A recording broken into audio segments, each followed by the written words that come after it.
Hi friends, இப்போ உடுப்பி ரசம் எப்படி வைக்கலாங்கிறத காட்டுறேன், வாங்க பார்க்கலாம். இப்போ நான் ஒரு ஸ்பூன் எண்ணெய் ஊற்றின்ட்டுருக்கேன். இப்போ ஒரு ஸ்பூன் தனியா, ஒரு ஸ்பூன் மிளகு, ஜீரகம், ஒரு ஸ்பூன் கடலைப்பருப்பு, 2 மிளகா வத்தல், இதெல்லாம் நம்ம வறுத்துக்கலாம்.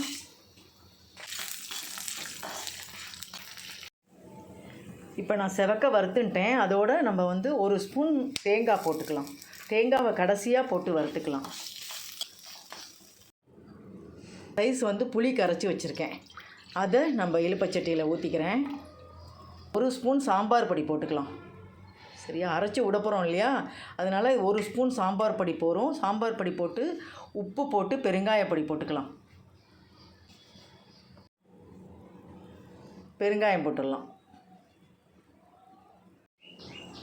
உடுப்பி ரசத்துக்கு இப்போ நான் 1 கப்பு துவரம்பருப்பு, 3 தக்காளி பழம் வேக வச்சு வச்சுட்டுருக்கேன் குக்கரில். சரியா, இதை நம்ம நல்லா ஸ்மாஷ் பண்ணிக்கலாம். ஓகே, இப்போ இந்த புளி தண்ணி சாம்பார் பொடி நல்லா கொதிச்சு எடுத்து அதோடு நம்ம கரைச்சி வச்சுருக்கோம் இல்லையா பருப்பு, ஜலம், தக்காளி எல்லாத்தையும் இதில் ஊற்றிடலாம். இப்போ கமகமன் வாசனையோட அழகாக ரசம் சூப்பராக ரெடி ஆகிடுது.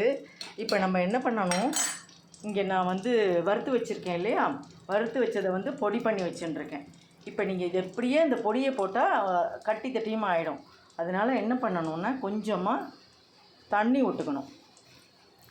கொஞ்சமாக தண்ணி ஊற்றினோன்னே இது இது பண்ணிக்கலாம். அதை அப்படியே இதில் ஊற்றிடலாம். இப்போ இந்த ரசத்தில் இதை கடைசியாக இதை ஊற்றணும். அதனால் இதை ரசத்தை ஊற்றிடலாம். அப்படி இப்போ பாருங்கள், அப்படியே சூப்பராக ஒரு கொதி வரட்டும். இதெல்லாம் முடித்த பிறகு கடைசியாக ஒரு கொதி வரணும். அதுக்கு பேர் முத்து கொதின்பா. அது அப்படியே இது பண்ணிவிட்டு பொங்கிட்டு வரும்போது நம்ம ரசத்தை அணைச்சிடணும். உடுப்பி ரசம் ரெடி ஆகிடுத்து. இப்போ நம்ம கடைசியாக ஒரு ஸ்பூன் வெல்லம் போட்டுக்கலாம். எடுத்துன்ட்டு நம்ம ஒரு பாத்திரத்தில் எடுத்துன்ட்டு நம்ம தாளித்து கொட்டலாம். இப்போ நான் 2 ஸ்பூன் நெய் ஊற்றின்ட்டுருக்கேன். இப்போ கடுகு, ஜீரகம், ஒரே ஒரு பச்சை மிளகா, கருவேப்பிலை எல்லாம் தாளிச்சுட்டுடலாம்.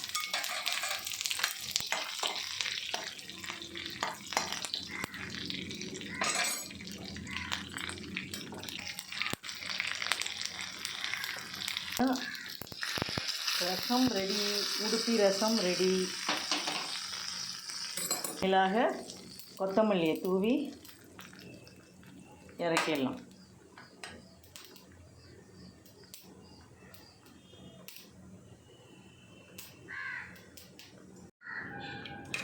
சூப்பராக உடுப்பி ரசம் சுட சுட சாதத்தில் கலந்துட்டு சாப்பிட்லாம்.